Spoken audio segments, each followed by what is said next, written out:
സയ്യിദുന ഉസ്മാൻ ബിൻ അഫ്ഫാൻ റളിയല്ലാഹു അൻഹുവിന്റെ ചരിത്ര വഴിയിലൂടെയാണ് ജേണി വിത്ത് അൻവറിന്റെ വീഡിയോയിലൂടെ നാം സഞ്ചരിക്കുന്നത്. കഴിഞ്ഞ വീഡിയോയിലൂടെ ഉസ്മാൻ ബിൻ അഫ്ഫാൻ റളിയല്ലാഹു അൻഹു ഇസ്ലാമിലേക്ക് കടന്നു വന്നതും പിന്നീട് അബ്സീനിയയിലേക്ക് പലായനം ചെയ്തതും വിശുദ്ധ മദീനയിൽ തിരിച്ചു വന്നതുമായ ഭാഗങ്ങളിലൂടെ നാം സഞ്ചരിച്ചു.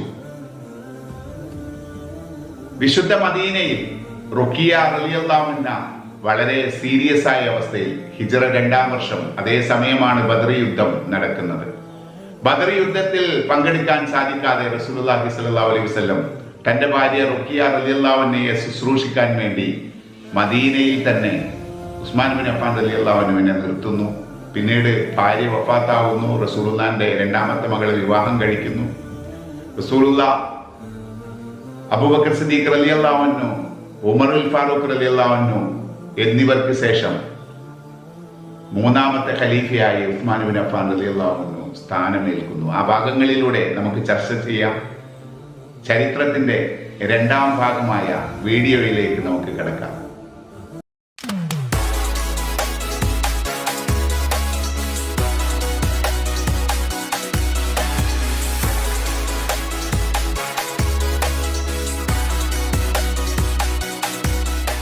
ഉസ്മാൻ ബിൻ അഫ്ഫാൻ റളിയല്ലാഹു അൻഹുവിൻ്റെ ചരിത്രം എഴുതിയവരെല്ലാം എടുത്തു പറഞ്ഞ ഒരു കാര്യമുണ്ട്.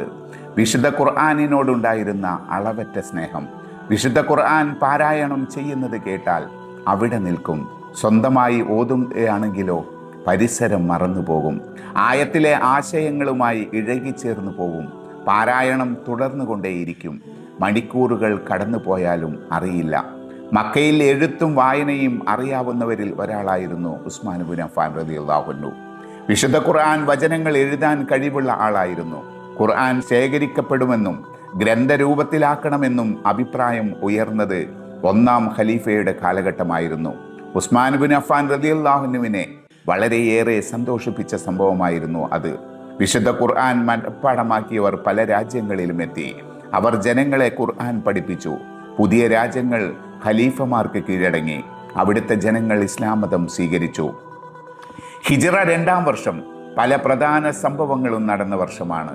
പരിശുദ്ധ റമളാൻ മാസം പൂർണ്ണമായും നോമ്പെടുക്കാൻ നിർബന്ധമാക്കപ്പെട്ടു. സക്കാത്ത് നിർബന്ധമായി.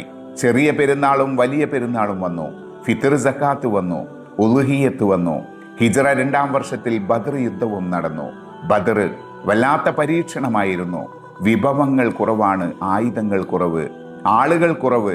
ബദറിൽ പോവൽ നിർബന്ധമായി തീർന്നു. എല്ലാവരും യാത്രയുടെ ഒരുക്കത്തിലാണ്. റമളാൻ 12-ന് യാത്ര തുടർത്തിരിക്കുന്നു. 313 പേർ. മഹാന്മാരായ ബദ്രീങ്ങൾ. നബി തങ്ങളുടെ ശ്രദ്ധ മുഴുവൻ ബദറിലേക്കുള്ള യാത്രയിലാണ്.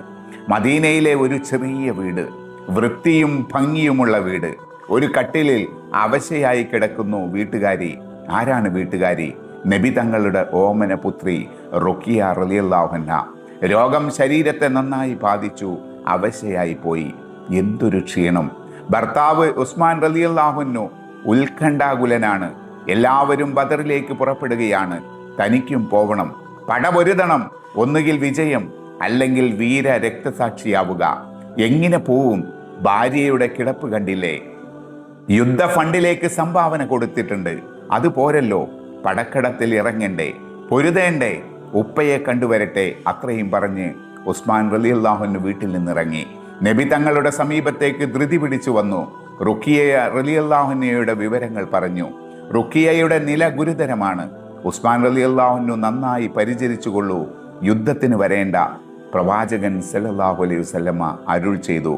തൻ്റെ മനസ്സിൻ്റെ അവസ്ഥ എന്ത്? ആശയോ നിരാശയോ? ഭാര്യയുടെ സമീപം വന്നു നിന്നു. റുഖിയ റളിയല്ലാഹു അൻഹ ഭർത്താവിൻ്റെ മുഖത്തേക്ക് ഉറ്റുനോക്കി. മനസ്സിൽ വികാരങ്ങളുടെ തള്ളിച്ചയാണ്. ഭർത്താവിൻ്റെ സാമീപ്യം ആശ്വാസം പകരുന്നതാണ്. പക്ഷേ ഈ സാമീപ്യം ബദറിൽ പോവാതെയുള്ള ഈ നിൽപ്പ്, അതാണ് വിധി. അതിൽ ആശ്വസിക്കാം. ഉപ്പയും സ്വഹാബികളും യാത്ര പോയി എന്ന് കേട്ടു. തളർച്ച ചൂടുകയാണ്. രോഗം വർദ്ധിക്കുന്നു. ഉസ്മാൻ റളിയല്ലാഹു അൻഹുവിൻ്റെ ഉത്കണ്ഠ വർദ്ധിച്ചു. ഭാര്യയ്ക്ക് മരുന്ന് നൽകിക്കൊണ്ടിരുന്നു. ഇടയ്ക്കിടെ വെള്ളം കൊടുക്കുന്നു. മരുന്നുകൾ ഫലം ചെയ്തില്ല. റുഖിയ റളിയല്ലാഹു അൻഹയുടെ വായിൽ നിന്നും സത്യസാക്ഷ്യം വചനം ഒഴുകി വന്നു. അഷ്ഹദു അല്ലാ ഇലാഹ ഇല്ലല്ലാഹ് വ അഷ്ഹദു അന്ന മുഹമ്മദൻ റസൂലുള്ളാഹ്. ഉസ്മാൻ റളിയല്ലാഹു അൻഹു ഞെട്ടിപ്പോയി. അന്ത്യവചനം ഒഴിഞ്ഞു കഴിഞ്ഞു. ആത്മാവ് നീങ്ങിപ്പോയി, ശരീരം ബാക്കിയായി.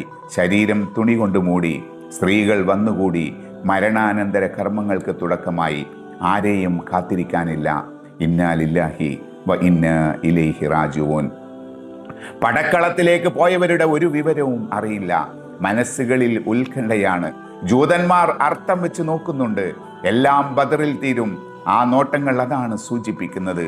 പുരുഷന്മാരായി വളരെ കുറച്ചു പേർ മാത്രമേ മദീനയിലുള്ളൂ. അവർ ഖബറ് കുഴിക്കാൻ തുടങ്ങി. മയ്യത്ത് കുളിപ്പിച്ചു, കഫൻ ചെയ്തു, മറ്റ് കർമ്മങ്ങളെല്ലാം ചെയ്ത് ചുമന്നു കൊണ്ടുപോയി ഖബറടക്കി. ഉസ്മാൻ ഇബ്നു അഫ്ഫാൻ റളിയല്ലാഹു അൻഹുവിന്റെ കണ്ണുകൾ നിറഞ്ഞൊഴുകി. റുഖിയ റളിയല്ലാഹു അൻഹ തന്നെ തനിച്ചാക്കിയിട്ട് പോയി. നബി തങ്ങളുമായി തനിക്കുണ്ടായിരുന്ന പ്രത്യേക ബന്ധം അറ്റുപോയതുപോലെ മദീനയിൽ വഴിയിൽ ആ ശബ്ദം മുഴങ്ങി. സെയ്ദ് ഇബ്നു ഹാരിസ റളിയല്ലാഹു അൻഹുവിന്റെ ശബ്ദം. ബദറിൽ നബി വിജയിച്ചിരിക്കുന്നു.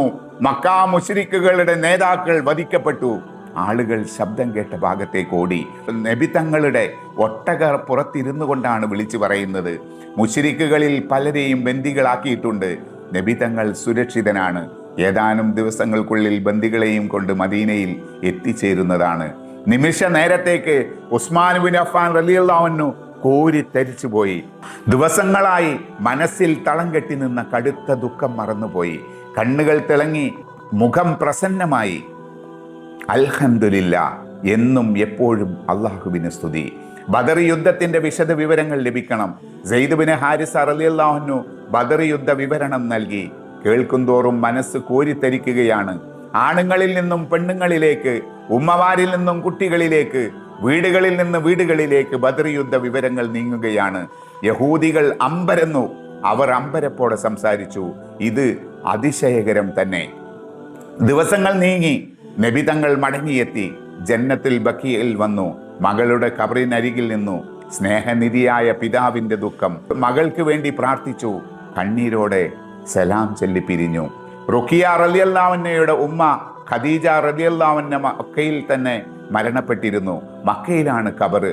എത്രയോ കാലം ഉമ്മയെ പിരിഞ്ഞ് ജീവിച്ചു. അബ്സീനിയായിൽ ഉസ്മാൻ റളിയല്ലാഹു അൻഹു കടുത്ത ദുഃഖത്തിലാണ്. നബി തങ്ങൾ അത് നന്നായി അറിയുന്നു. ദുഃഖം തീർക്കണം, അതിനുള്ള വഴി തേടുകയാണ് നബി തങ്ങൾ. ഭർത്താവിന്റെ താല്പര്യങ്ങൾ മനസ്സിലാക്കാനും അവയുമായി പൊരുത്തപ്പെട്ടു പോകാനും കഴിവുള്ള സൽഗുണ സമ്പന്നയായ ഭാര്യയായിരുന്നു റുഖിയ റളിയല്ലാഹു അൻഹ. ഹിജ്റ 2-ാം വർഷം റമളാൻ മാസത്തിൽ റുഖിയ റളിയല്ലാഹു അൻഹ വഫാത്തായി.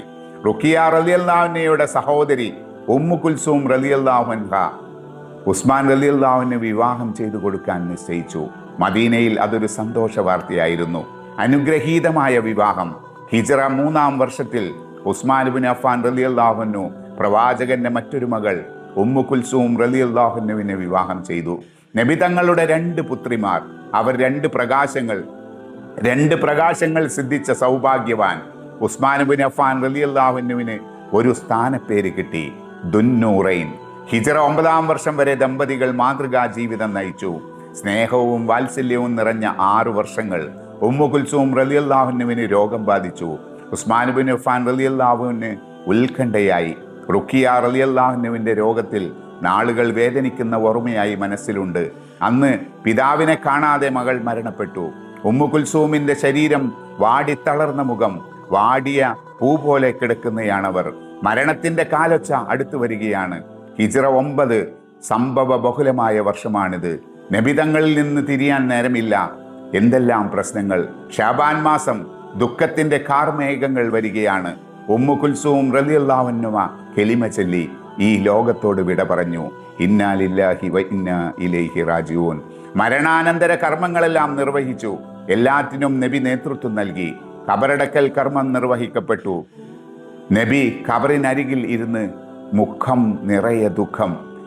ലൈല ബിൻത്ത് ഖാനിഫ്, അസ്മാ ബിൻത്ത് ഉമൈസ്, സഫിയ ബിൻത്ത് അബ്ദുൽ മുത്തലിബ് റളിയല്ലാഹു അൻഹ തുടങ്ങിയവർ ചേർന്ന് മയ്യത്ത് കുളിപ്പിച്ചു. കുളിപ്പിക്കുമ്പോഴും കഫൻ ചെയ്യുമ്പോഴും നബി തങ്ങൾ നിർദ്ദേശങ്ങൾ നൽകിക്കൊണ്ടിരുന്നു.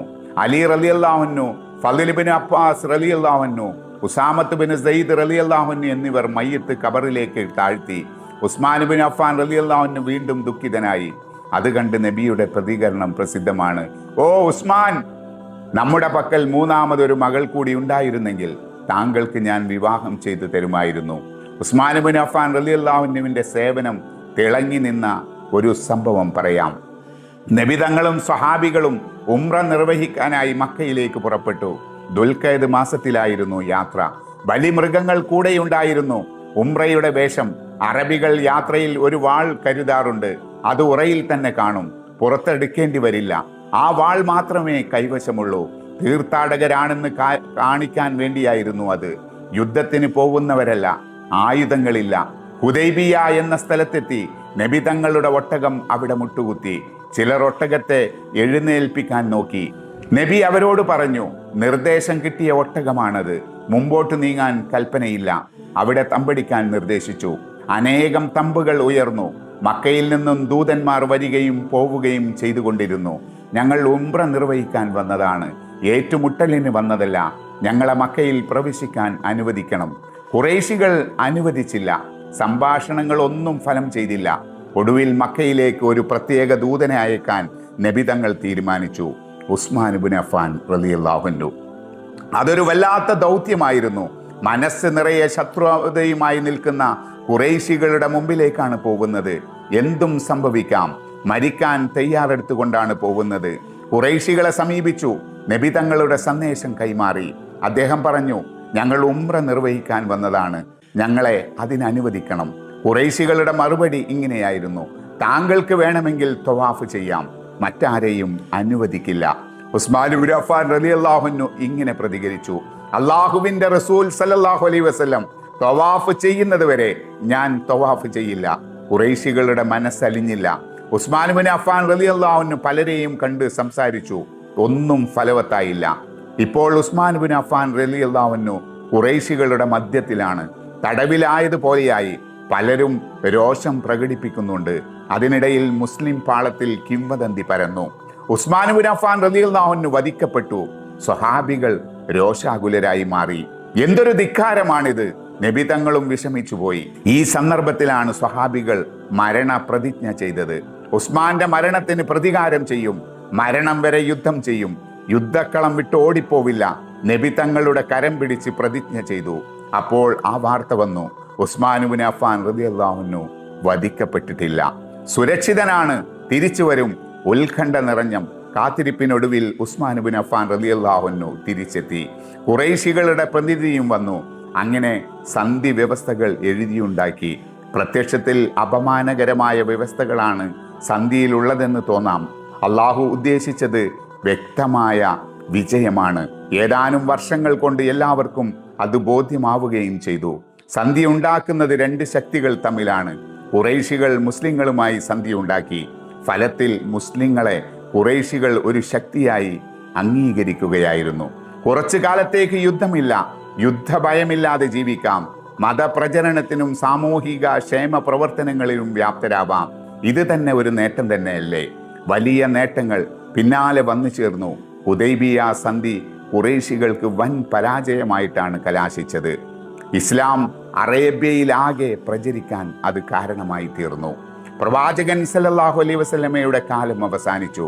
ശേഷം അബൂബക്കർ സിദ്ദീഖ് റളിയല്ലാഹു അൻഹു ഒന്നാം ഖലീഫയായി. സിദ്ദീഖ് റളിയല്ലാഹു അൻഹുവിന് ശേഷം ഉമറുൽ ഫാറൂഖ് റളിയല്ലാഹു അൻഹു രണ്ടാം ഖലീഫയായി. പേർഷ്യ ജയിച്ചടക്കിയത് ഉമറുൽ ഫാറൂഖ് റളിയല്ലാഹു അൻഹുവിൻ്റെ ഭരണകാലത്താണ്.